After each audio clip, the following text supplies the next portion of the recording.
Praise road. હું Stanley Macwan. મારી YouTube channel Gujarati Bible સ્ટડીમાં તમારું સ્વાગત છે.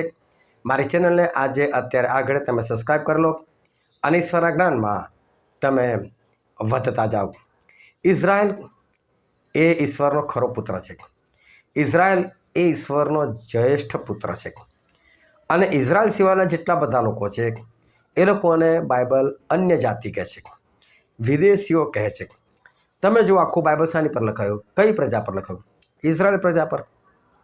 આખું બાઇબલ એમણે ઇઝરાયલ પ્રજા પર જ લખ્યું. ઇઝરાયલ પ્રજા સાથે જ બધા કરાર કરેલા છે. ઈશ્વર જે કંઈ ચમત્કારો કર્યા ઇઝરાયલ પ્રજામાં જ કર્યા. જેટલા પ્રબોધકો ઊભા થયા ઇઝરાયલ પ્રજામાં જ ઊભા થયા. જે કંઈ સેવકો થયા ઇઝરાયલ પ્રજામાં જ થયા. પ્રભુ શું આવ્યા તો ઇઝરાયલ પ્રજા માટે જ આવ્યા, ત્યાં જ આવેલા. અને એમણે કીધું કે ઇઝરાયલના ઘરના ખોવાયેલા સિવાય બીજા કોઈની પાસે હું મોકલાયો નથી. આજે ઘણા બધા વિદેશીઓ એટલે કે આપણે લોકો આપણે વિશ્વાસમાં આવ્યા અને ઈશ્વરે આપણા માટે પણ રસ્તા ખુલ્લા કરેલા. આપણે પણ સ્વર્ગમાં જઈ શકીએ છીએ. ઈશ્વરે ઇઝરાયલને આપણી વચ્ચે કોઈ ભેદ નથી રાખ્યો. બહુ સારી વસ્તુ છે. એ ઈશ્વરની કૃપા છે, ઈશ્વરની દયા છે. પરંતુ આજે ઘણા બધા વિદેશીઓ, અન્ય જાતિના લોકો એટલે મારા જેવા લોકો, આ દુનિયાના લોકો, ઇઝરાયલ સિવાયના લોકો, આજે ઘણા બધા લોકો ઇઝરાયલ તો આમ ને ઇઝરાયલ તેમ. હઠીલા લોકો છે. લોકો તો બિલકુલ પ્રભુનું કહેલું માનતા નથી, હજુ બી નથી માનતા, તુચ્છ ગણે છે લોકોને. હું તમને કહું, તમે ખરા પુત્ર નથી. એ લોકો સારી રીતે ચાલે છે કે નથી ચાલતા? એ લોકો પ્રભુ ઈસુનો સ્વીકાર કર્યો કે નથી કર્યો? પરંતુ છતાં એ લોકો સાચા પુત્ર છે. પરંતુ તમે સાચા પુત્ર નથી. તમે કેમ સાચા પુત્ર નથી? તમે કેમ ઘમંડ કરો છો? ઈશ્વર તમને કેવા પુત્ર ગણે છે એ જાણવા માટે આ વિડીયોને આખો જુઓ.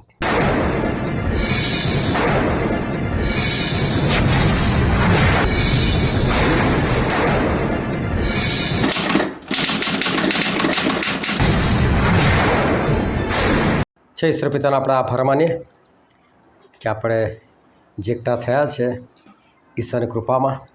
તો આપણે ઈશ્વરના વચનો સાંભળીએ.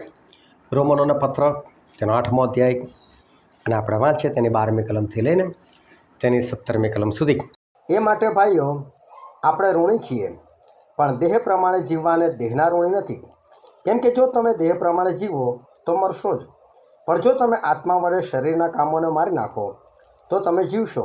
કેમ કે જેટલા દેવના આત્માથી દોરાય છે તેટલા દેવના દીકરા છે. કેમ કે ફરીથી તમને ભય લાગે એવો દાસત્વનો આત્મા તમને મળ્યો નથી, પણ તમને દત્તક પુત્રપણાનો આત્મા મળ્યો છે. તેને લીધે આપણે અબ્બા બાપ એવી હાંક મારીએ છીએ. આપણા આત્માની સાથે પણ પવિત્ર આત્મા પોતે સાક્ષી આપે છે કે આપણે દેવના છોકરા છીએ. હવે જો છોકરા છીએ તો વારસ પણ છીએ, એટલે દેવના વારસ છીએ અને ખ્રિસ્તની સંગાતે વારસાના ભાગીદાર છીએ. તેની સાથે મહિમા પામવાનું સારું જો આપણે તેની સાથે દુઃખ સહન કરીએ તો. જય ઈશ્વર પિતાનું વચન. ઈશ્વર એમના વચનથી આપણી સાથે વાતચીત કરે છે. તો આપણે બહુ ધ્યાનથી ઈશ્વરનું વચન સાંભળે, સમજીએ, ગ્રહણ કરીએ, વિશેષ કરીને પ્રમાણે ચાલીએ કે જેથી કરીને આપણા આકાશના રાજ્યના આપણે વારસદાર થઈએ. રવિવારે આપણે જ્યારે સંગતમાં એકઠા થયા અને ઈશ્વરે રવિવારે જે આપણને વચન પૂરું પાડ્યું અને એ વચનની અંદર આપણે 3-4 બાબતો જોઈ હતી. એમાંની એક વાત તો આપણે જોયેલી હતી કે જે અન્યાયીપણાનું દ્રવ્ય છે એના વિશે આપણે એક ખાસ વાત જોયેલી હતી. અને અન્યાયીપણાનું દ્રવ્ય જે પ્રમાણે ઈશ્વરે આપણને શીખવાડ્યું એ રીતે આપણે સમજ્યા કે અન્યાયીપણાનું દ્રવ્ય એ ખરેખર શું છે. તો ન્યાયીપણાનું દ્રવ્ય એટલે કે જે આપણને વળતર રૂપે આપણી જે મહેનત છે એ મહેનતના કારણે જે આપણને મળે છે એ ન્યાયીપણાનું દ્રવ્ય છે. પરંતુ જે મહેનત વગર આપણને મળે છે, આપણે કોઈ મહેનત નથી કરી એના માટે અને છતાંય આપણને આપવામાં આવ્યું, એને આપણે અન્યાયીપણાનું દ્રવ્ય તરીકે આપણે ઓળખ્યું. કારણ કે પેલો અન્યાયી કારભાર એવું જ કરે છે, ઘણું બધું મેળવી લે છે પરંતુ એમાં એની મહેનત નથી. એણે ખાલી લુચ્ચાઈથી એણે કામ કર્યું અને ઘણું બધું એણે મેળવી લીધું, એના માલિકનું ઘણું બધું નુકસાન કરી નાખ્યું. પરંતુ પ્રભુ આપણને જે અન્યાયીપણાની દ્રવ્યની વાત કરે છે એનાથી તો કહે કે તમે મિત્રો બનાવો કે સદાકાળના માંડવામાં એ લોકો નિવાસ કરે અને ત્યાં એ તમારો અંગીકાર પણ કરે. અને એટલે એ અન્યાયીપણાનું દ્રવ્ય એવું છે કે જેનાથી આપણે એવા મિત્રો બનાવી શકીએ છીએ કે જે લોકો સ્વર્ગમાં પહોંચી શકે છે. તો એનો અર્થ એવો થયો કે આ અન્યાયીપણાનું દ્રવ્ય એટલે એવું કોઈ દ્રવ્ય નથી કે આપણે કોઈનું કરી નાખવાનું છે, કોઈનું લૂંટી લેવાનું છે, કોઈનું લઈ લેવાનું, છૂટવી લેવાનું, પચાવી પાડવાનું છે, એ નથી. પરંતુ કોઈને સ્વર્ગમાં મોકલવા હોય તો આપણને શાની જરૂર પડે? તો કોઈને સ્વર્ગમાં મોકલવા હોય તો આપણી પાસે બધા કૃપાદાનો જોઈએ. જો આપણી પાસે કૃપાદાનો નથી, વરદાનો નથી, તો પછી આપણે આત્મા કઈ રીતે જીતી શકીએ? એટલે આપણને જોઈએ છે એક પવિત્ર આત્મા અને પવિત્ર આત્માના ફળ અને કૃપાદાન. કારણ કૃપાદાન શાના માટે કામ લાગે છે? કે તમે પ્રાર્થનાનું વરદાન હોય તો પ્રાર્થના કરી શકો છો કોઈના માટે, પરંતુ આ એક વરદાન છે, કૃપાદાન છે. એ કૃપાદાનથી તમે પ્રાર્થના ભલે કરી શકતા હોય, પરંતુ એ પ્રાર્થના કરવાને માટે જે તમને અંદરથી લાગણી હોવી જોઈએ, પ્રેમ હોવો જોઈએ, કે પ્રાર્થના કરવાને માટે તમારી અંદર એક ધીરજ અને શાંતિ ને આનંદ હોવો જોઈએ, એ તો પવિત્ર આત્મા વગર આવે નહીં. તમે પ્રાર્થના બહુ સારી કરી શકો છો, બહુ સારું છે. તમારી પાસે કદાચ ચમત્કારનું વરદાન છે, તમે પ્રાર્થના કરશો અને ચમત્કાર થઈ જશે, તમે પ્રાર્થના કરશો અને ભૂત ભાગી જશે. પરંતુ કોઈ બોલાવે અડધી રાતે, ભાઈ આવજે ને ગાડી વળગેલું છે, એ સમય જવા માટે વરદાન થોડું કામ લાગશે? વરદાનથી તમે નહીં કામ કરી શકો, કારણ કે તમારે રાત્રે ઉઠવાનું, ઊંઘનો ત્યાગ કરવાનો, અને પછી તમારે કોઈના ઘરે જવાનું, તો ફરી પાછા એવા કપડાં પહેરવાના, અને પછી તમે તમારી બાઇક કે કાર જે બી હોય તમે લઈને જાઓ, તો એના માટે તમારી અંદર પ્રેમ હોવો જોઈએ. એ પ્રેમ વગર તમે થોડા કરી શકશો. એટલે એ પ્રેમ તો પવિત્ર આત્માથી આવે છે. એટલે પવિત્ર આત્માની આપણને જરૂર પડે. એટલે વરદાન તો ખરા જ, પવિત્ર આત્માની પણ આપણને એ જરૂર પડે છે. એટલે કે આત્મા જીતવા માટે, કે પ્રભુ કહે છે અન્યાયીપણાના દ્રવ્યથી તમે મિત્રો કરી લો. એ મિત્રો સ્વર્ગમાં પહોંચી ગયા. તો સ્વર્ગમાં પહોંચવા માટે, કોઈને પહોંચાડવા માટે તો આપણી પાસે કૃપાદાનો હોવા જોઈએ. કારણ કે જે ભૂખ્યો છે એને જ્યાં સુધી તમે ખાવાનું નહીં આપો ને, તો એ બીજું કશું નહીં સાંભળી શકે. એટલે પહેલાં તો એને ખાવાનું આપવાની જરૂર છે. એટલે જે બીમાર છે એની તો પહેલાં બીમારી દૂર થવી જોઈએ. તમે જોજો પ્રભુ પાસે જેટલા બી બીમાર આવે ને, પ્રભુ એવું નથી ઊભા રહો લાગ, પહેલાં હું તમને સરસ સંદેશો આપું છું, બાપ્તિસ્મા શીખવાડું છું, બાપ્તિસ્મા લઈ લો, તમે ઈશ્વરને જીવન સમર્પિત કરો તો પછી તમે સાજા થઈ જશો, એવું નથી કીધું. એ લોકોને એવું કીધું કે હા ભાઈ હું સાજો કરું છું. રક્તપિત્યાવ દૂરથી જ કીધું કે પ્રભુ અમને સાજા કરે, તો કે જાઓ તમારા શરીર કહે છે તમે જેને યાજકને દેખાડો. એટલે પ્રભુએ એવું નથી કીધું તમે પહેલાં પસ્તાવો કરો, વિશ્વાસ કરો, બાપ્તિસ્મા લો, પછી તમારા જીવનમાં આ કામ થશે કે પેલું કામ થશે. આ કેવા લોકો માટે છે? કે જે લોકો પ્રભુને નથી ઓળખતા, તો એ લોકોના માટે પ્રભુ ડાયરેક્ટ કામ કરે છે. તો આવા બધા કામો તો પ્રભુને નથી ઓળખતા એ લોકોના જીવનમાં હોય છે. તો એ લોકો આપણને બોલાવે તો કૃપાદાન ભલે ને આપણી પાસે હોય, પણ ત્યાં જવા માટે પ્રેમ બી તો જોઈએ ને, પવિત્ર આત્મા બી તો જોઈએ ને, એની આપણને જરૂર છે. તો એ પણ એક અન્યાયીપણાનું એક દ્રવ્ય છે કે જે પ્રભુએ પોતે પિતાને વિનંતી કરીને આપણને પવિત્ર આત્મા પણ આપણને અપાવડાય. તો એ પણ પવિત્ર આત્મા અને પવિત્ર આત્મા કૃપાદાનો એ અન્યાયીપણાનું દ્રવ્ય છે. એટલે કે તમે કોઈ લાયકાતથી મેળવ્યું નથી, તમે કોઈ આજ્ઞા પાલન કરીને મેળવ્યું નથી, પરંતુ ઈશ્વરે પોતે સામેથી તમને પૂરું પાડેલું છે. એવી રીતે બીજી એક વાત આપણે શીખેલા હતા, અને જે હતું પારકું ધન. અને પ્રભુ કહે છો તમે પારકા ધનની અંદર તમે વિશ્વાસુ ના બનો, કે છે પારકું ધન તમે યોગ્ય રીતે ના વાપરો. અને પછી પારકા ધન વિશે આપણે શીખેલા હતા કે પ્રભુ ઈસુએ આપણને ખરીદ્યા. આપણે તો શેતાનના હતા, શેતાનના વશમાં હતા, અને પ્રભુએ ખરીદ્યા, એટલે આપણે પ્રભુના થઈ ગયા. એટલે આપણી પાસે જે કંઈ છે એ બધું પ્રભુનું છે. આપણી પાસે જે કંઈ છે, જે કંઈ આપણી કમાણી છે, જે કંઈ આપણો શ્વાસ છે, જે કંઈ આપણું જીવન છે, એ દરેક વસ્તુ એ તો સમજો કે એ પ્રભુનું છે. પ્રભુએ આપણને ખરીદેલા છે. એટલે આપણું પોતાનું કશું નથી. આયુષ્ય આપણું નથી, કે પછી ઓક્સિજન આપણો નથી, કે પછી આપણી કમાણી આપણી નથી. એ બાબત આપણે રવિવારે શીખેલા હતા. એ પારકું ધન છે. પારકું એટલે તમે એના માલિક નથી, એ તમે સમયના માલિક નથી. તમારી પાસે જે સમય, તમારી જે ઉંમર છે, તમે ઉંમરના માલિક નથી. તમે એ બધું તમારા માટે કેવું છે? એ પારકું ધન છે. તો પ્રભુ કહે છે જે પારકા ધન વિશે કહે છે વિશ્વાસુ નથી, કહે છે, તો એને કહે છે કે સાચું ધન એને કોણ સોંપશે? તો આપણી પાસે બે બાબત આવેલી છે. એક તો અન્યાયીપણાનું દ્રવ્ય આપણી પાસે આવેલું છે, અને આપણી પાસે આવેલું છે એક તો પારકું ધન કે જે આપણું પોતાનું નથી. અને પ્રભુ ઈસુ ખ્રિસ્ત જ્યારે પૃથ્વી પર હતા ત્યારે એમણે એક સરસ દૃષ્ટાંત આપેલું હતું. આ દૃષ્ટાંત હતું કે એક માણસ હતો, એ માણસના બે દીકરા હતા, અને એમાંથી પણ નાનો હતો ને બાપની પાસે આવીને ઊભો થયો. બાપ મારું જે છે ને મને આપી દો, કે છે મારા ભાગમાં જે સંપત્તિ આવે છે એ બધા આપી દો. બાઇબલની અંદર કટ ટુ કટ બધું લખાવવામાં આવે. પણ તમે વિચાર કરો કે કોઈ છોકરો એના બાપ પાસે જઈને કે લા પપ્પા મારો હિસ્સામાં જે આ મને આપી દે, બાપ હા સર ચાલ લે પકડ, એવું થોડું કહેતા હોય. બાપ તો પહેલાં એને સમજાય કે બેટા બધું તારું જ છે ને, રહે શાંતિ તેના કરતાં શું ખોટ છે, કઈ વસ્તુ તને એવી છે કે જે હું તને નથી આપતો, બધું તને આપું જ છું. પરંતુ આ છોકરો જે છે એના મગજમાં જે બી બધા વિચારો છે કે બાપ સાથે શું રહેવાનું, બાપ સાથે મોજ મસ્તી નથી કરાતી, કાં તો પછી એને એવું લાગ્યું છે કે બહાર બીજા બધા લોકો, કેમ કે જે પહોળો રસ્તો છે અને એક સાંકડો રસ્તો, જે પહોળો રસ્તો છે ને એ પહોળા રસ્તા પર મોજ મસ્તી જ દેખાય. લોકો પિક્ચરો જોતા હોય, લોકો ટીવી જોતા હોય, લોકો મોબાઈલની અંદર ગાડા હોય, ગાળો બોલતા હોય, ધીંગા મસ્તી કરતા હોય. અને જે સાંકડો રસ્તો છે એ રસ્તો સાંકડો છે એટલે એમાં બરાબર ચાલવાને તકલીફ પડે છે. એટલે એક રસ્તો પ્રભુનો એવો છે ને કે જે પહોંચાડે છે સ્વર્ગમાં, પણ એ તકલીફવાળો વધારે દેખાય છે. ખરેખર તમે ચાલો તો તકલીફ કોઈ નથી, કારણ કે ઈશ્વરનો જે રસ્તો છે ને એ પાઉલ ભાઈ તો એવું કહે છે પેલા જાદુગર એમ કે ઓ શૈતાન કહે છે કે તું કહે છે કે ઈશ્વરના પાધરા માર્ગને કહે છે. એટલે ઈશ્વરનો માર્ગ પાધરો એટલે કે પહોળો છે ખરેખર ઈશ્વરનો રસ્તો, પણ જે ઈમાનદારથી ચાલી શકે ને એના માટે પહોળો, એને કશી તકલીફ નથી.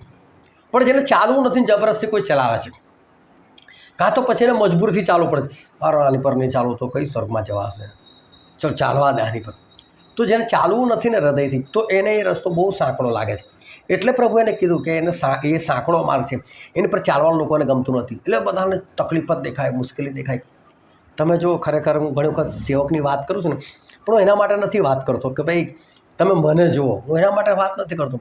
પણ ખરેખર છે ને સેવક તરીકેની એક જિંદગી જે છે, આપણે બધા સેવકો છે, સેવક તરીકેની ખરેખર જિંદગી છે ને એને બહુ સમજી સમજીને જીવવી પડતી હોય છે. જો બહુ સારા કપડાં પહેરો તો કે જો આને સેવક છે તો કેટલી મજા છે, મજા પડી. અને જો કદાચ એવા તેવા કપડાં હાલતુ ફાલતુ કપડાં પહેરેલા હોય, જૂના ઝાડ દેખાતા હોય તો બિચારો સેવક છે. હા, એટલે બેઉમાં સાચવવું પડે, ના એકદમ ડાઉન દેખાવા જોઈએ ના બહુ અપ દેખાવા જોઈએ. એક સેવક હતા, ખાસી જૂની વાત કરું, લગભગ 2002-03ની વાત કરું, અને પેલી બજાજની એક મોટરસાઇકલ નીકળેલી ઇવેન્જર, એની પર બેસો ને એટલે જબરદસ્ત વટ પડે એવી ગાડી, અને પેલા ભાઈ મસ્ત કપડાં પહેરે અને ગોગલ્સ પહેરે અને પછી બાઇક લઈને નીકળે. હવે બીજી એક સેવિકા હતી, એ સેવિકાએ મને કીધું, મને કાને સમજ નહીં પડતી આ સેવક છે, આવી રીતે નીકળવાનું. આપણે તમે એની પાસે જાઓ તો ખરા, એકવાર પૂછો તો કે આ બાઇક તમારી પાસે કઈ રીતે આવી? બને છે કે કોઈ ગિફ્ટ જ આપી તો શું કરે પેલું ભાઈ? હવે કોઈ ગિફ્ટ જ આપી દીધી તો એવું કે ભાઈ આ નહીં જોઈતી મારે જાઓ, હવે ગિફ્ટ આપણે તો લઈ લેવી પડે. હવે સ્વાભાવિક તમે આજે રસ્તા પર નીકળો તો ગોગલ્સ પહેરવાની જરૂર પડે છે, હવા લાગે છે, ધૂળ લાગે તો ગોગલ્સ તમારે પહેરવા પડે, એમાં કઈ મોટી વસ્તુ છે. પણ હેલો જાઓ તો કહું બની ઠંડી નીકળે છે તો ભાઈ તો નીકળવું પડે એ રીતે. હા, એટલે એવું નથી હોતું કે ભાઈ એ સેવક છે એટલે એણે એ મોજ મસ્તીમાં પડી ગયો છે, એવું નથી હોતું. જેને તપાસવું પડે, આપણે જોવું પડે કે ખરેખર એની પરિસ્થિતિ શું છે એમ. એટલે આ ખાલી છે ને એક જોવાની બાબત છે. હવે પેલો છોકરો જે એના બાપને કહે છે બાપ મારું બધું આપે, એટલે બાપ કંઈ આપી ના દે ને ફળતેને. બાપે કે બેટા એ છે બધું તારી પાસે, બધું તારું જ છે, મારા ગયા ભાઈ તારું જ છે બધું, રહેજે ને ભાઈ શાંતિથી રહે. અને બીજી વસ્તુ કે બાપ હજુ કમાઈ રહ્યો છે તો મિલકત હજુ જોડાશે, હજુ તારો ભાગ વધશે, કે તારે એને ભાઈ શાંતિથી. પણ પહેલાં તો એવું કે ભાઈ બાપ જોડે મોજ મસ્તી નથી મળતી, મારે તો બહાર જ જવું છે. કેમ કે સ્વાભાવિક છે, બાપ છે ને એ કદી ખોટા રસ્તે છોકરા ના જ જવા દે. ભલે લોકો બહાર દારૂ પીને ધતિંગ કરતા હોય, અને એ લોકો જ્યારે કોઈ ધતિંગ કરનાર એવું થોડા કહે છે કે અમને જવા દો ને યાર બહુ દુઃખી થઈને દારૂ પીધું, તો મજા જ આવતી હોય એ લોકોને એમાં મજા આવે છે. એ લોકોને ધતિંગ કરવામાં, એ લોકોને ગાળો બોલવામાં, લડાઈ કરવામાં, ઝઘડા કરવામાં એ લોકોને આનંદ આવે છે. અને આ બાજુ સાંકડા માર્ગ પર પ્રભુના લોકો એ બધું નથી કરતા, એટલે કે આ રસ્તા પર તો કશું નથી એમ. એટલે પેલો રસ્તો છે ને લોકોને આકર્ષે છે. એટલે આ છોકરું કહે છે ભાઈ મને જોવે છે, મને આપી દો પૈસા. એટલે ભાઈ જ્યારે નથી જ માનતો એટલે બાપ કહે ચલો ભાઈ આપી દો. એટલે બાપે એકને નહીં બેઉ છોકરાને આપ્યા પૈસા, બેઉને મિલકત વેચી આપી. બેઉને મિલકત વેચી આપી પછી કહે છે કે થોડી મુદત પછી, એટલે થોડા દિવસો પછી આ નાનો છોકરો બધું લઈને જતો રહ્યો. એ થોડા દિવસ પછી એટલા માટે કહ્યું કે એના ભાગમાં અમુક ઘર આવ્યા હશે, એના ભાગમાં અમુક જમીન આવી હશે, એટલે એમ તો રોકડા કરવા તંગ તો અહીંથી નીકળવું હતું. એટલે પપ્પાની બાજુમાં જમીન રાખીને શું કરે, પપ્પા રોજ જુએ, એટલે કે આની નજરમાં થોડું રહેવાનું છે, અહીંથી ભાગવાનું છે આપણે. એટલે બધું વેચી નાખ્યું એને, જે કે એની પાસે સોનું આવી હશે, ચાંદી આવી હશે, ઘર આવ્યા હશે, જમીન આવ્યો હશે, બધું વેચી નાખ્યું. પછી રોકડા લઈને એ છોકરો ત્યાંથી નીકળી ગયો. સ્વાભાવિક છે, રોજના દોસ્તો જોડે બધી વાતો થતી હોય, દોસ્તોને ખબર છે કે ડલ્લો લઈને આવવાનો છે, ચલો તારે જોડે ફરીએ. નીકળી ગયા એ લોકો. અને બદફેલીની અંદર, એટલે કે દરેક ખોટા કામની અંદર એના બધા પૈસા ઉડાવી નાખ્યા. ગમે એટલા પૈસા હોય હંમેશા ખલાસ થઈ જાય જો તમે ઉડાયા જ કરો તો. તમે યોગ્ય રીતે વાપરો ને તો ના ખલાસ થાય, પરંતુ તમે ઉડાવવા લાગો ને એટલે પૈસા ખલાસ થઈ જાય. પૈસા ખલાસ થઈ ગયા ત્યારે જ દુકાળ પડ્યો, પૈસા ખલાસ થઈ ગયા ત્યારે જ દોસ્તો જતા રહ્યા. હવે એને કોઈ કામ પણ નથી આપતું, પણ એક માણસ એને કામ આપ્યું કે ભાઈ ભૂંડો જોડે રે, ભૂંડોને ચરાઈ જાય. ખાવા બાવાનું મારી પાસે નથી. આને એવું કે ચલ ભાઈ કમસે કમ રાતનો આશરો તો છે, એટલે ભૂંડોને ચરાવવા નીકળે છે. અને ભૂંડોને ચરાવવા નીકળે છે ને ત્યારે ભૂંડો જે સિંગ ખાતા હતા એ જોઈને એને ખાવાનું મન થયું. હવે તમે જો કોઈ પણ પ્રાણી હોય, ભલે ઘાસચારો ખાતું હોય, ગમે તે ખાતું હોય, પંજાબ જવું ત્યાં તે લોકો કદી એ લોકોના પશુ રોડ પર રખડતા નથી મૂકતા. લોકો ખેતરમાં સ્પેશિયલ એ લોકોના માટે ઉગાડે. એ લોકો પેલું જુવાર ઉગાડે એ લોકોના માટે. પછી એક સ્પેશિયલ ખાલી એ લોકોને પ્રાણીઓને ખાવા માટેની કઈ વનસ્પતિ આવે છે એને ઉગાડે. પછી એ લોકો રોજ કાપીને લાવે તો પંજાબની અંદર તો એક મોટું મશીન આવે છે, એટલે આટલા ઝીણા ટુકડા કરે અને પછી એ લોકોને બહુ પ્રેમથી એને ખવડાવે, પશુઓને ખવડાવે. પછી છતાં આપણે એવું થોડું થાય આ ખાઈએ આપણે, એ કે આપણે ખાવાનું મન નથી થતું. ભલે સારો ખોરાક છે પણ પશુ માટેનો છે, આપણે થોડા એને ખાવાના છે. આપણે કંઈ ખાવાનું મન નથી થતું, પણ આ છોકરાને તો પેલી સિંગો ખાવાનું મન થયું. એનો મતલબ કે એને કેવી ભૂખ લાગી હશે. અને જ્યારે ભૂંડોની સિંગ ખાવાનું મન થયું ને ત્યારે એને એકદમ ઝબકી, અને હું આટલો અમીર બાપનો છોકરો, આટલો જોરદાર ઘરનો છોકરો, મારી હાલત આજે આવી થઈ ગઈ છે કે મને સિંગો ખાવાનું મન થાય છે. અને એ વસ્તુનાથી હજમ ના થાય કે ના, હું આના માટે તો નથી જ. મેં બહુ મોટી ભૂલ કરી નાખી. મેં મારા બાપની વિરુદ્ધ પાપ કર્યું, મેં દેવની વિરુદ્ધ પાપ કર્યું, મેં ખોટું કર્યું.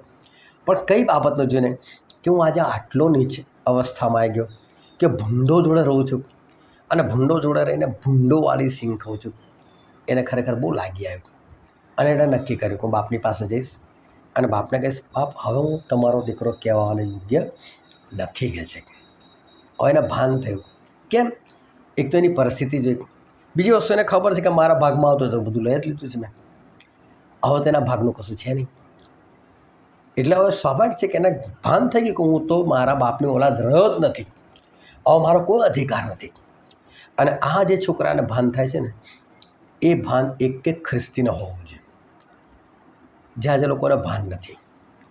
મેં પરાયા ધનની વાત એટલે જ કરી, મેં અન્યાયપણા દ્રવ્યની વાત મેં એટલે જ કરી કે તમને જે કંઈ મળ્યું છે આત્માની અંદર એ તમારી લાયકાતને લીધે નથી મળ્યું. આપણે જે કંઈ જીવન જીવે છે ને, આપણું આખું જીવન, ભલે બાઇબલમાં લખ્યું કે તમારું આયુષ્ય 70 વર્ષનું કે બળને કારણે 80 વર્ષનું, પણ એ તો એમના લોકો માટે લખેલું છે, એમના બાળકો માટે લખ્યું છે. આપણે તો વાપરી કુચીને નવરા થઈ ગયેલા છે. હવે આપણે થોડા છોકરા કહેવાના યોગ્ય છે. હવે તો આપણી પાસે જે છે એ બધું જ બોનસ છે, ટોટલી બોનસ. હવે આપણી પાસે છોકરાના હકનું તો રહ્યું જ નથી. એ તો આપણે બાપ પાસેથી ધારના લઈને વાપરી કુચીને નવરા થઈ ગયેલા છે. હવે આપણી પાસે જે બી છે ને બધું પારકું ધન છે.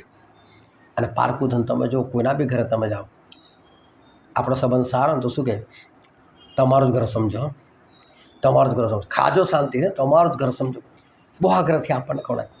પણ તમે જો ફટાફટ તમે આમ જબરો ધમધમાને ખાવા લાગી જાઓ છો. આપણે નથી ખાતા, આપણે છતાં યાદ રાખીએ મારું નથી આ. ભલે એનો પ્રેમ છે, બધું જ છે, આપણે સિસ્ટમેટિક રીતે ખાઈએ છીએ. ભલે કદાચ 2 કોળિયા ઓછા ખાઈશું, પણ તમે ત્યાં છે ને પેટ ભરીને કે પછી ઓવર નહીં ખાઓ. તમને કોઈ મીઠાઈ ગમી ગઈ, એ લોકો તમારી સામે મૂકી, ભાઈ તમારું છે, ખાઓ, તમારા માટે સ્પેશિયલ છે, તો બી તમે જો છો એને લેતા તમે થોડો વિચાર કરશો કે ના ગમે તેમ મારી ઇજ્જત શું રહેશે, હું જેમ તેમ ખાઈ નાખીશ. તો ઘરે તમે ભલે ગમે તેમ ખાઓ, તમે કોઈના ઘર રોકો, તમારા ઘરમાં હરતા ફરતા તમે ફ્રીજ ખોલીને ગમે તે લઈ લેશો, પેલું તમને એવું જ રાખે છે, તમારા ઘર જેવું જ રાખે છે બધું જ, પણ છતાં તમે પોતે એક લિમિટ મારો છો. આપણને એટલું ભાન છે કે ભલે એ કહેતો કે તારું, પણ આપણને એક ભાન છે કે ના મારું તો નથી જ. અને એટલે આપણે બહુ ધ્યાન રાખીને આપણે એ પ્રમાણે આપણે કામ કરતા હોય છે. તો એ આપણે સમજવાની જરૂર છે કે આપણે આપણા બાપ પાસેથી બધું વાપરી કૂચીને નવરા થઈ ગયેલા છે. ખરેખર હવે આપણી પાસે જે આપણું પોતાનું હોવું જોઈએ ને એવું તો આપણી પાસે કશું જ નથી રહ્યું, અને કશું નથી રહ્યું તો પછી આપણે ઈશ્વર સાથે કઈ રીતે રહેવું જોઈએ?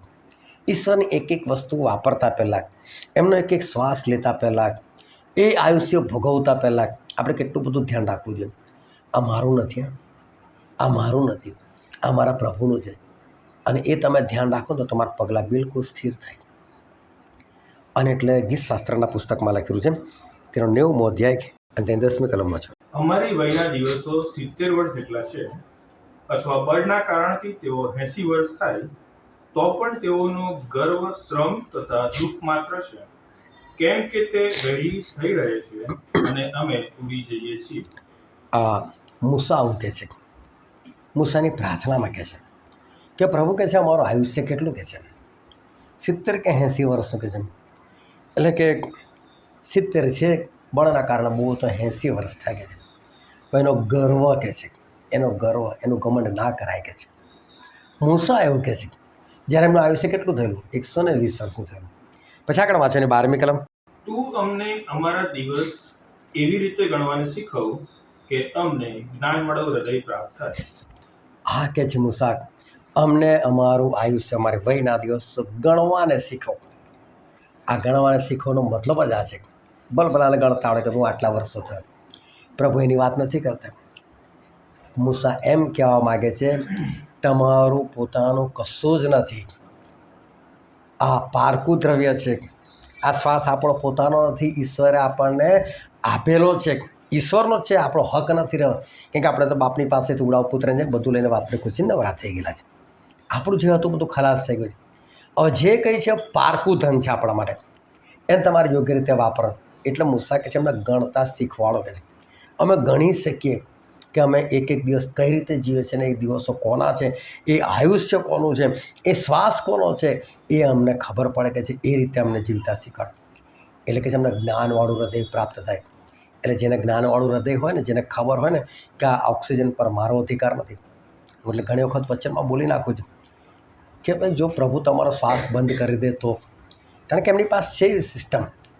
હમણાં જ રવિવારે જ વાત કરું, રત્નમાલાબેન મારી પાસે આવે, મને કે મારે પ્રાર્થના કરો, શ્વાસ બરાબર નથી લેતો. અમે બે જોડે જોડે ઊભા રહેલા. હું બરાબર શ્વાસ લઈ શકું છું, એ નહોતા લઈ શકતા. હવે વિચાર કરો, ત્યાં તો ઓક્સિજન બીવડા માટે સરખો જ છે ને, પણ એક વ્યક્તિ એવું છે કે જે શ્વાસ નથી લઈ શકતું. પ્રભુ એવું કરી શકે છે. એ અન્યાય અને ન્યાય બંને પર પોતાનો સૂરજ ઉગાડે છે કે વરસાદ પણ ધારે તો એવું કરી શકે છે કે અન્યાયી પર વરસાદ ના જ વરસે, જે ભલા છે એની પર સૂરજ ઉગે પણ ભૂંડા પર સૂરજ ના જ ઉગે. એવું કરી શકે છે. એમનામાં એવી તાકાત છે, એમનામાં એવી શક્તિ છે, એ કરી શકે છે. પણ છતાં એ આપે છે, એનો મતલબ એ આપણને જ્ઞાનવાળો હૃદય હોવો જોઈએ કે આ મારું નથી, મારા પ્રભુનું છે, તો મારે કઈ રીતે વાપરવું. આપણે કોઈકના ઘરે જે છે આટલું બધું આપણને કહે છે ભાઈ તમારું ઘર છે, તમે બિંદાસ કરો, બિંદાસ, તોય છતાં આપણે બિંદાસ છે, ત્યાં દોડાદોડી નથી કરતા. તમે તમારા ઘરમાં તમારો બાળક ગમે તો દોડાદોડી કરતો, પણ બીજાના ઘરમાં ચૂપ બેસ, આમ ના કર, પેલા પર ના ચડ. તમારા ઘરમાં તો ગમે તેને પછડ ચડવા દો, કોઈ વાંધો નહીં, આ તો આપણું પોતાનું છે, ભલે છોકરું ગમે તે કરતું. પણ બીજાના ઘરે કેમ આપણે સાવચેતી વાપરે છે, કેમ ઉઠતા બેસતા સાવચેતી રાખીએ છીએ આપણે? કારણ કે એનું કારણ છે, આપણને ખબર છે આ મારું નથી, આ મારાથી કોઈ બીજાનું છે, પારકું છે. અને માટે તો પ્રભુ એ જ કહે છે કે તમારું જે આયુષ્ય છે ને, એને પણ તમે ગણતા શીખો. આ તમારું નથી, મારું છે, તો એને તમારે કઈ રીતે વાપરવું. કારણ કે આપણા પ્રભુની હું તમને એક વાત કહી દઉં, એક સિક્કો હોય ને, વર્ષો પછી ને તો બી યાદ રાખે. એક સિક્કો આપેલો, લાય કર્યું શું તે, વિચાર કરો, વર્ષો પછી પણ એ યાદ રાખે. તમને નહીં ખબર કે તમે કેટલી વખત શ્વાસ લીધો, પ્રભુ ગણીને દેખાડશે.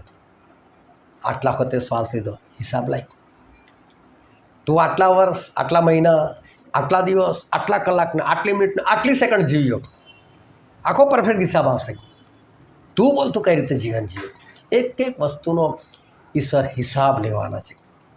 તો એનું જ્ઞાન તમને મને હોવું જોઈએ કે મારે જીવન કઈ રીતે જીવવાનું. એમ તેમ આપણે જીવન નથી જીવી શકતા. આ રોમનોના પત્રમાં લખેલું છે, તેનો 11મો અધ્યાય અને વાંચો 17 અને 18મી કલમ. પણ જો ડાળીઓમાંની કેટલી એકને તોડી નાખવામાં આવી અને તું જંગલી જૈતુન છતાં તેઓમાં કલમ રૂપે મેળવાયો અને જૈતુનની રસ ભરેલી જળનો સહભાગી થયો, તો એ ડાળીઓ કરતા અધિક છું એવો તું ગર્વ ન કર. પરંતુ જો તું ગર્વ કરે તો જડને તારો આધાર નથી, પણ તને જડનો છે. પ્રભુ અહીંયા એક સરસ વચન કહે છે કે રોમનની મંડળી એટલે અન્ય જાતિની મંડળી. રોમનો એ લોકો હતા જે લોકો ઇઝરાયલ પર રાજ કરતા હતા. જો ઈશ્વરે એ લોકોમાંથી પણ ઘણા બધા લોકોને નવું જીવન આપ્યું, એ લોકોને પવિત્ર આત્મા આપ્યો, એ લોકોમાં મંડળી સ્થપાઈ, અને એ લોકોની સાથે આ પાઉલ પ્રેરિત એ વાત કરે છે. કારણ કે રોમનની મંડળી સારી મંડળી હતી, પરંતુ એમાંના ઘણા ખરા લોકો હતા ને, એ લોકોને એવું થયું કે આપણે તો અન્ય જાતિના લોકો છે, આપણને તારણ મળશે કે છે. તો પાઉલ પ્રેરિત એ લોકોની સાથે બહુ સારી રીતે વાત કરી કે જો ભાઈ જે ખરા ઇઝરાયલી છે ને એ ખરેખર ખરા ઇઝરાયલી નથી કે છે, પણ તમે ખ્રિસ્તા છો ને તો તમે ખરા ઇઝરાયલી છો. એ લોકોને ઉત્તેજન આપ્યું. અને ઘણા બધા એવા લોકો હતા ને કે જે લોકો ઘમંડ કરતા હતા, મારા ઇઝરાયલી તો માનતા નથી, આપણે કેવા પ્રભુમાં આવી ગયા, આપણે કેવા પ્રભુમાં ચાલે છે. તો એવા લોકો માટે પણ આ વચન લખ્યું. તો એવા લોકોના માટે આ વચન લખ્યું જે 17મી કલમ આપણે ગાડી વાંચી તો કહે છે કે જો ડાળીઓમાંની કેટલીકને તોડી નાખવામાં આવી. એટલે અહીંયા એક જૈતુનનું ઝાડ છે, એ જૈતુનનું ઝાડ એટલે એનું જે થડ છે ને એ થડ પ્રભુ ઈસુ પોતે છે. અને જે ડાળીઓ જે છે એ બધી ડાળીઓ ઇઝરાયેલી લોકો છે. પણ એ બધી ડાળીઓમાંથી કેટલીક ડાળીઓને કહે છે તોડી નાખવામાં આવી છે. અને પછી શું કે તું જંગલી જૈતુન, એટલે આપણે પાસે જંગલી જૈતુન હતા. જંગલી જૈતુન એટલે આપણે સમજો ટોટલી શૈતાનના હતા. શું આપણે જન્મથી પ્રભુને માનતા થયા? શું આપણે શરૂઆતથી પ્રભુને ઓળખતા? ભલે ને ખ્રિસ્તી કુટુંબમાં જન્મ્યા તો શું છે, આપણા રસ્તા કંઈ સીધા ન હતા. પછી આ તો આપણે પ્રભુમાં આવ્યા તો આપણે કેવા હતા? જંગલી જૈતુન હતા કે છે. એટલે પ્રભુ યાદ દેવડાવે છે આપણને કે બધું જંગલી જૈતુન હતો કે છે. અને પછી શું કહે છે કે તું કલમ રૂપે મેળવાયો કે છે. કલમ રૂપે એટલે એક તો એવી રીતે ખેતી કરવામાં આવે કે તમારે આંબો રોપવો હોય તો પેલું આમ કેરી જે હોય એ કેરીનો ગોટલો રોપી દો અને એમાંથી ફળકો ફૂટે અને પછી ઝાડ થાય. એ ઝાડ પુખ્ત વયનું થાય એટલે તમને ફળ આપે. પણ જે ઝાડ ઓલરેડી છે એ ફળ આપી રહ્યું છે એમાંની તમે કોઈક ડાળી કાપી નાખો અને એ ડાળીને તમે ડાયરેક્ટ રોપો, એને એવું કહેવાય કે કલમ કરી કહેવાય. પણ કલમ છે ને બે રીતે કરાય. એક તમે ડાયરેક્ટ જમીનમાં રોપી દો તો, અને બીજી કલમ કઈ રીતે કરાય? એને તમે કોઈ બીજા ઝાડની અંદર નાખી દો, એની અંદર હોલ કરીને અંદર એ ડાળી નાખી દો. એ રીતે પણ એ ડાળીને ફળ આવે. હવે બે જૈતુનના ઝાડ છે. એક ઓરિજિનલ જૈતુન એટલે પ્રભુ ઈસુ ખ્રિસ્ત, એક જંગલી જૈતુન એટલે શૈતાન. અને એમાંની કેટલીક ડાળીઓ એ કલમ રૂપે પ્રભુએ લીધી. એટલે આપણે પહેલાં શૈતાન સાથે જોડેલા હતા, શૈતાનની વાતો સમજતા હતા, શૈતાનનું કહેલું કરતા હતા. અને પછી આપણને ભાન થયું કોઈ દિવસ, પણ ગમે એટલું ભાન થયું પણ તમે જોડેલા તો શૈતાન જોડે છે, ફળ કેમ ના આપશો તમે? તો પ્રભુએ તમને ત્યાંથી કાપીને પોતાનાની અંદર જોઈન્ટ કર્યા. તો રોમનોનો અભિમાન આવ્યું, આ ઇઝરાયલો શું ચાલે છે કે અમે લોકો જુઓ કે છે અમે કેટલા જોરદાર ચાલીએ છીએ, અમે કેવા પ્રભુમાં આવ્યા, જો પ્રભુ પેલા લોકોને કેવા છોડી દીધા. એટલે પાવર પ્રેરિત ભાઈ તમે બી શાંતિ રાખો કે છે. અને ચોખ્ખું કીધું તમે જંગલી જૈતુન છો કે છે. એક ઓકાત આપણને યાદ દેવડાવે છે, જે અન્ય જાતિ છે ને યાદ રહે કે ભાઈ તું તો જંગલી જૈતુન છે પણ તું કલમ રૂપે મેળવાયો છે કે છે. અને પછી ત્યાં 18મી કલમ એવું કહે છે કે તો એ ડાળીઓ કરતાં અધિક છું એવો ગર્વ ના કર કે છે. એટલે તું ઇઝરાયલ કરતાં વધારે છે ને એવો તો તું ગર્વ ના કર. અને આ વસ્તુ હંમેશા યાદ રાખજો, કેમ કે મેં બહુ લોકોમાં આ વસ્તુ જોઈ છે, વિશ્વાસીઓમાં અને સેવકોમાં. એ લોકો ઇઝરાયલને ગણતા જ નથી. લોકો તો બેકાર લોકો, એ લોકો તો હઠીલા લોકો, એ લોકો નામ કરશે, તેમ કરશે. કેટલા બધા લોકો જે અંતિમ સમયની અંદર જે વિપત્તિ કાળ છે તો એવું સમજે છે કે આપણા માટે નથી, એ તો ઇઝરાયલ પુત્રો માટે વિપત્તિ કાળ. ઇઝરાયલ પુત્રો પ્રભુને મારી નાખ્યા, ઇઝરાયલ પુત્રો આમ, ઇઝરાયલ પુત્રો તેમ. અરે ભાઈને એ ઓરિજિનલ જૈતુન છે, અને ઓરિજિનલ જૈતુન છે એટલે ફળ આવશે જ એને. આજે ને તો કાલ આવશે. પરંતુ પ્રભુ આપણને કહેવા માગે છે કે તું જંગલી જૈતુન છતાં તને ઓરિજિનલ જૈતુનની અંદર તને કલમ રૂપે મેળવાયો. તો તું યાદ રાખજે, તું જ્યાં કલમ રૂપે મેળવાયો છે ને એ જળ જે છે ને તને એ જળનો આધાર છે. એટલે કે તને પ્રભુ ઈસુ ખ્રિસ્તનો આધાર છે. પ્રભુ ઈસુ ખ્રિસ્ત તારો આધાર નથી કે છે. એટલે જળના કારણે તું છે, તારા લીધે જળ નથી કે છે. એટલે આપણે એક વસ્તુ યાદ રાખવાની છે, પ્રભુ ઈસુ છે ને અને હું એમનામાં છું તો હું રસે ભરેલો છું, તો હું ફળવંત છું. પણ હું એવું વિચારું કે હું ઇઝરાયલ કરતાં મોટો, અને આ ઝાડ તો એવું હતું કે જેની ડાળો ફળ નથી આપતી, એટલે એમને જરૂર પડી અને એ મને જંગલી જૈતુનમાંથી કાપી લાવ્યા અને મને એમનામાં નાખ્યો, એટલે મારા પ્રભુને જરૂર હતી, મારા પ્રભુએ મારા માટે કામ કર્યું તો ખોટી વાત. પ્રભુ એમ કહેવા માગે છે કે મેં તને ભલે કાપી મૂક્યો, પણ તારા પર મેં ઉપકાર કર્યો છે. તું તો જંગલી જૈતુન, તારી પર થોડો કંઈ ઓરિજિનલ ફળ આવે, તારી પર ના આવે, આ તો મેં દયા કરેલી છે અને હું તને લાવ્યો છું. તો આ વસ્તુ આપણે હંમેશા યાદ રાખવાની જરૂર છે. અને પછી આગળ વાંચો એની 19મી કલમ. વળી તું કહેશે કે હું કલમ રૂપે મેળવાઉં માટે ડાળીઓને તોડી નાખવામાં આવી. મારું એમના અવિશ્વાસને લીધે તેઓને તોડી નાખવામાં આવી, અને તું તારા વિશ્વાસથી સ્થિર રહે છે. ગર્વિષ્ઠ ન થા, પણ ભય રાખ. ફરી એકવાર ઈશ્વર આપણને કહે છે, જો કહે છે કે તું એવું કહેતો ને કે લોકોના અવિશ્વાસને લીધે કાપી નાખવામાં, કોઈ વાંધો નહીં, કહે છે કાપી નાખવામાં, તું તારા વિશ્વાસથી ટકી રહે છે, બહુ સારી વાત છે. પણ તો પણ શું કહે છે, ગર્વ તો ના જ કરીશ, ઘમંડ તો ના કરીશ. આ વસ્તુ સમજજો, બહુ સમજવાની જરૂર છે. આપણે બાઇબલને આ છેલ્લા સમયની અંદર યોગ્ય રીતે એનામાં ચાલવાની પુષ્કળ જરૂર છે. કારણ કે બહુ બધા લોકો છે એવું શીખવાડે છે કે તમે છે ને ઈશ્વરના વચનનો ક્લેમ કરીને પ્રાર્થના કરો કે છે. એટલે ઈશ્વરના જે વચનો છે એ બોલી બોલીને પ્રાર્થના કરો, પ્રભુ તમે આમ લખ્યું છે, પ્રભુ તમે તેમ લખ્યું, પ્રભુ તમે આવું કીધું, પ્રભુ તમે આમ કરો, પ્રભુ તમે તેમ કરો. ના, એ પ્રભુ એવા નથી કે જે પલટી જાય. એમને તમારે કશું જ યાદ દેવડાવવાની જરૂર નથી. એમને બધું જ યાદ છે મારે શું કરો શું નહીં. એમને ખબર છે કે મારો છોકરો કેટલું કરે તો મારી સામે કેટલું કરવાનું, બધું જ યાદ છે.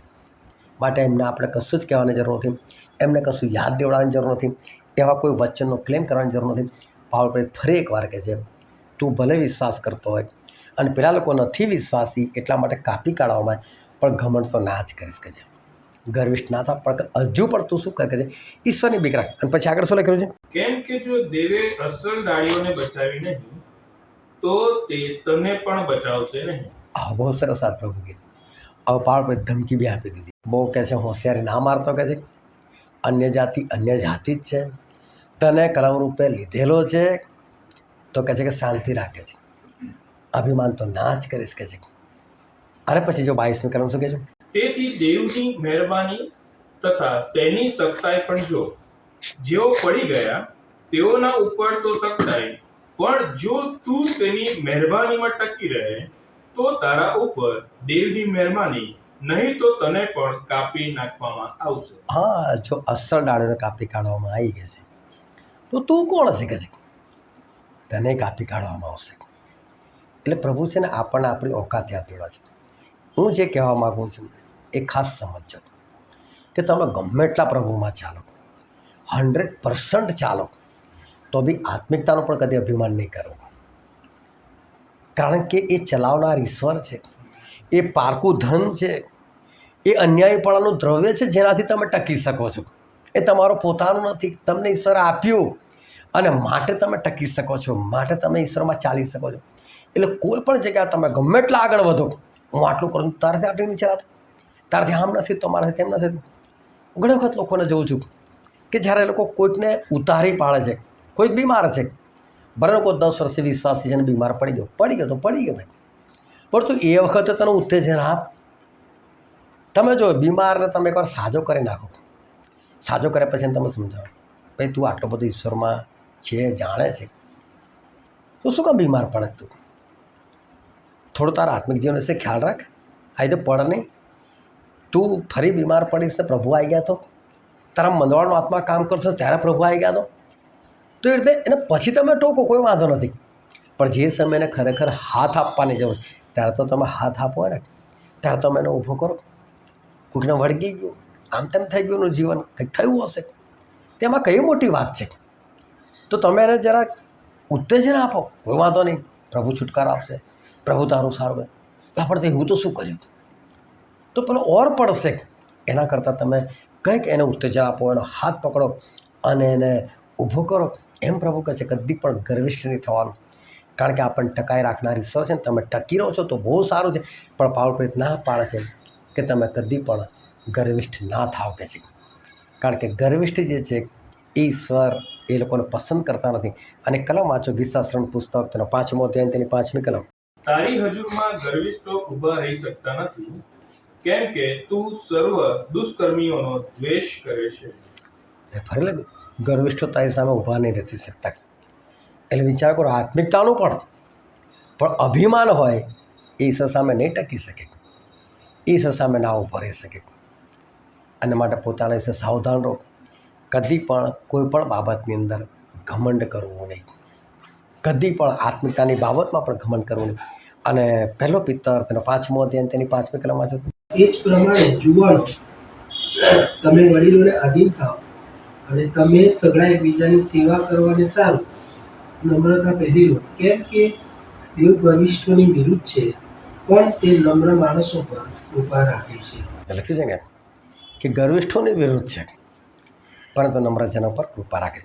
એ ગમે તેનું પણ ઘમંડ નહીં, અભિમાન નહીં. ગર્વ ઈશ્વરને ગમતો નથી.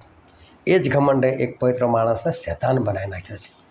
અને માટે આત્મિકતાનું પણ ઘમંડ કદી પણ ના હોવું જોઈએ. ઈશ્વર ગર્વિષ્ઠોની વિરુદ્ધ છે, આ વસ્તુ માનવી રહી આપણે. અને માટે આજે આપણે જે વચન વાંચેલું હતું રોમનોનો પત્ર તેનો 8મો અધ્યાય, અને ત્યાં ઈશ્વર પવિત્ર આત્માની બધી વાતો કરે છે કે જેટલા પવિત્ર આત્માથી ચાલે છે એ બધા દેવના દીકરા છે. કે જો તમે પવિત્ર આત્માથી દોરાવો છો અને પવિત્ર આત્માના કયા પ્રમાણે તમે ચાલો છો તો તમે દેવના દીકરા છો. પણ એની 15મી કલમ વાંચો તો, કેમ કે ફરીથી તમને ભય લાગે એવો દાસત્વનો આત્મા તમને મળ્યો નથી, પણ તમને દત્તક પુત્રપણાનો આત્મા મળ્યો છે. તેને લીધે આપણે અબ્બા એવી હાક મારીએ છીએ. હા, તમને કેવો આત્મા મળ્યો છે? દત્તક પુત્રપણાનો. જો સાચા પુત્ર નહીં કીધા, આપણને દત્તક પુત્ર કીધેલા છે. એટલે તમને તો કોઈની પાસે તમે કોઈ બીજાના હતા, તમે કોઈ બીજાના એટલે કોને? શૈતાનના હતા. શૈતાન પાસેથી લઈ લીધા તમને, અને તમને એક હક આપ્યો કે તમે બી મારા છોકરા, પણ કાયદેસરના જણેલા નથી. દત્તક પુત્ર એટલે ઈશ્વર અહીંયા આપણને આપણી એક ઓકાત યાદ દેવડા છે કે ભાઈ તમે છે ને દત્તક પુત્રો છો. અને એના લીધે તમે શું હાક મારો છો? અબ્બા બાપ. એટલે આપણે જે ઈશ્વરને પિતા કહે છે ને, એ પિતા કહેવાની હિંમત એમને નથી આવતી. એ પિતા કહેવાની હિંમત ક્યારે આવે છે? કે જ્યારે પવિત્ર આત્મા આપણી અંદર આવે છે. એટલે માણસો બધા ભલે પિતા પિતા કરતા હોય કે હા ઈશ્વર અમારો બાપ છે એમ બધા કહેતા હોય, એ તો બધાને આદત પડી ગઈ, ટેવ પડી ગઈ છે. પરંતુ ખરેખર ઈશ્વરને પવિત્ર આત્માથી પિતા કહેવાની હિંમત ત્યારે જ આવે કે જ્યારે તમારી અંદર ઈશ્વરનો આત્મા ખરેખર કામ કરતો હોય. 16મી કલમ વાંચો શું કહે છે? આપણા આત્માની સાથે પણ પવિત્ર આત્મા પોતે સાક્ષી આપે છે કે આપણે દેવના છોકરા છીએ. હા, આપણા આત્માની સાથે પવિત્ર આત્મા સાક્ષી આપે છે. એટલે બે જણની સાક્ષી થયું છે. માણસ એકલો એકલો પિતા પિતા કરતો નહીં ચાલે, એકલો બાપ બાપ કરતો છો તો નહીં ચાલે, પણ તમારી અંદર પવિત્ર આત્મા હોવા જોઈએ. પવિત્ર આત્મા બી ઈશ્વરે કે હા ભાઈ આ દત્તક પુત્ર છે. સાચો તો છે જ નહીં, દત્તક પુત્ર છે. સાચો પુત્ર તો ઇઝરાયલ છે, પરંતુ એની કેટલીક ડાળી તોડીને આપણની સાથે જોઈન્ટ કર્યા. તો આપણે હંમેશા યાદ રાખવું જોઈએ કે એ લોકોને મારા લીધે કાપવામાં આવ્યા છે, અને એમની જગ્યા પર હું જોઈન્ટ થઉં એના માટે ઈશ્વર મને જોડેલો છે. તો પછી હું ઘમંડ કેમ કરું? ઈશ્વરે મારા લીધે કોઈને તોડ્યો છે. ઈશ્વરે એ લોકોને કઠોર બનાવ્યા છે કે જેથી કરીને આપણે એમનામાં જોડાઈએ, આપણે મેળવી લેવાય. એટલા માટે ઈશ્વરે કોઈકને તોડ્યા છે, અને કોઈકને તોડ્યા છે તો ઈશ્વરે જાણી જોઈને તોડ્યા છે. અને આપણે ઘમંડ કરીએ, જો પેલા લોકોને કેવા કાપી કાઢવામાં આવે ના, આપણે યાદ રાખીએ કે આપણે દત્તક પુત્ર છે. દત્તક પુત્ર સાચા પુત્ર નથી. અને દત્તક પુત્ર એટલે આપણો ખરેખર જે અધિકાર હોવો જોઈએ ને એ અધિકાર નથી. આપણે તો કોઈક લખાણ લખીને અધિકાર આપે છે. જ્યારે જે સાચો પુત્ર છે ને એ તો અધિકારી ઓટોમેટિક છે, એ તો છે જ અધિકારી. બસ પેલો મોટો દીકરો આવે છે અને પછી એના બાપને કહે છે કે પપ્પા આ બધું શું છે? કે છે આ તારો છોકરો કે છે વેશ્યાઓ જોડે બધું ઉડાઈ ખાઈ ગયો કે છે, એના માટે આનંદ. તો કે બેટા મારું જે છે ને તારું જ છે. એને બાપ મોટા છોકરાને કહે છે બેટા બધું તારું જ છે. હવે આ જે આવ્યો છે ને મારો છોકરો ખરો કે છે, એને મેં છોકરા તરીકે જ રાખ્યો, નોકર તરીકે નહીં. પણ છોકરા તરીકે તો બધું આપણે કૂચીને નવરો થઈ ગયો. પણ મોટાને કહે છે આ બધું તારું જ. કે છે હવે આ દત્તક પુત્ર છે, હવે એની લિમિટમાં જ રહેશે. પણ ખરો દીકરો તો તું જ છે જ ભાઈ, સાવચેતી રાખજો. એ બાબત જે ઉડાવ પુત્રને ભાન થયું ને કે હું હવે પુત્ર કહેવાનું યોગ્ય નથી, એ હંમેશા આપણે યાદ રાખવાની જરૂર છે. આપણું નથી રહ્યું કશું. અને જો તમે આ ધ્યાનમાં રાખશો તો જ તમે ઈશ્વરની આપેલી એક એક વસ્તુઓનો યોગ્ય રીતે ઉપયોગ કરી શકશો. એ પૈસા છે તો બી, એ શ્વાસ છે તો બી, એ સમય છે તો બી, એ ઘર છે તો બી, એ ગાડી છે તો પણ તમે એનો યોગ્ય રીતે ઉપયોગ કરતા શીખશો કે આ મારું નથી, મારા પ્રભુએ મને આપેલું છે અને હું દત્તક પુત્ર છું અને છતાં મને આપેલું છે. તો જે આપેલું છે એને યોગ્ય રીતે એનો ઉપયોગ કરો અને ઈશ્વરની અંદર યોગ્ય રીતે ચાલો, તો એક દિવસ આપણે સ્વર્ગની અંદર ત્યાં પછી આપણે દત્તક પુત્ર નહીં રહીએ, ત્યાં આપણે ખરા પુત્ર એમના બની જઈશું અને જેવા પ્રભુ શું છે એવા જ આપણે થઈ જઈશું. અને માટે ઈશ્વર આપણા માટે બહુ મોટી વ્યવસ્થા કરેલી છે. પરંતુ જો આપણે અત્યારે બધું યાદ નહીં રાખીએ કે હું દત્તક પુત્ર છું, તો આપણા જીવનમાં પ્રોબ્લેમ આવશે અને માટે આપણે યોગ્ય રીતે ચાલતા થઈએ. હાલેલુયા. હવે આપણે આંખોને બંધ કરીએ.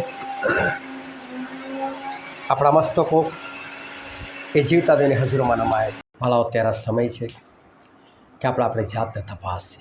અત્યારે સમય છે કે આપણે જે વચન ઈશ્વર આપણને પૂરું પાડેલું છે એ વચન પ્રમાણે આપણે પોતાનું ધ્યાન રાખીએ. ઈશ્વર એવું કહે છે કે દત્તક પુત્રપણાનો આત્મા આપણને આપેલો છે. દત્તક પુત્ર એ શબ્દને આપણે ધ્યાનમાં રાખીએ કે આપણે ઓરિજિનલ પુત્રો નથી, આપણે દત્તક પુત્રો છે. અને દત્તક પુત્રો છે તો આપણને જે કંઈ મળેલું છે એ બધું આપણા માટે બોનસ છે. આપણા હાથમાં જે કંઈ આવ્યું છે એ સગળું વધારે પડતું છે, કારણ કે ઈશ્વરે એમની કૃપાથી એ સગળું આપણને આપેલું છે. ત્યારે આપણે પોતા વિશે પૂરું ધ્યાન રાખીએ. આપણે પોતા વિશે કબૂલ કરીએ કે હું સાચો નહીં પણ દત્તક પુત્ર છું. તો પછી મારે કેવી રીતે ઈશ્વરમાં ચાલવું જોઈએ? મારે એમની આપેલી કંઈક વસ્તુ, એમનો ઓક્સિજન, એમનું આયુષ્ય, એમની કમાણી, જે કંઈ મને આપેલું છે એ બધી બાબતનો મારે કેવો ઉપયોગ કરવો એ આપણે ધ્યાનમાં રાખીએ અને આપણે એ પ્રમાણે ચાલીએ કે જેથી કરીને આપણે આકાશ રાજ્યના આપણે વારસદાર બની શકીએ.